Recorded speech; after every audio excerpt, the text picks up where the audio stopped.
What are proteins and why are they so important? Proteins are a macromolecule and their monomer is an amino acid.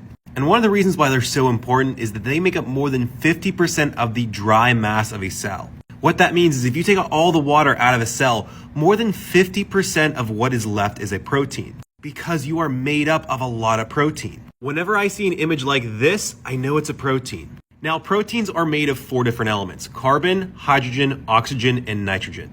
And their sequence of amino acids is going to determine the structure of the protein. And if you're in one of my biology classes, you know the saying, structure determines function. There's a lot of different ways to say that, but what that pretty much means is the shape of something determines its job or its function. So the sequence of amino acids seen in this protein is going to determine the structure of that protein. And the structure is going to determine the function. Now, there are 20 different types of amino acids. However, each amino acid is going to have a couple parts that are the same.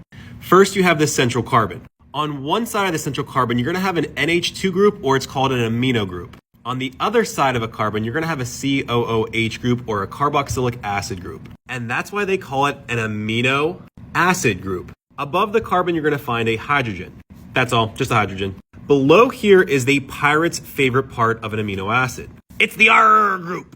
All right, but really, this R group is a variable chain group that changes or is different between each amino acid. Like I said, there are 20 different amino acids that you can see here, and each amino acid is going to have a different R group. That R group and its chemical formula and structure is going to determine what characteristic it has. It can either be nonpolar, polar, has a positive charge or a negative charge.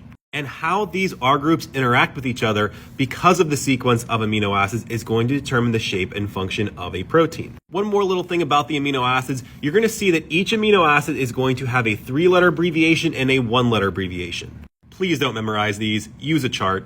I actually had to memorize these back in college in a biochem class. And honestly, I kind of am glad I memorized them because anytime I come across a 1-letter or 3-letter abbreviation, I know what amino acid it is.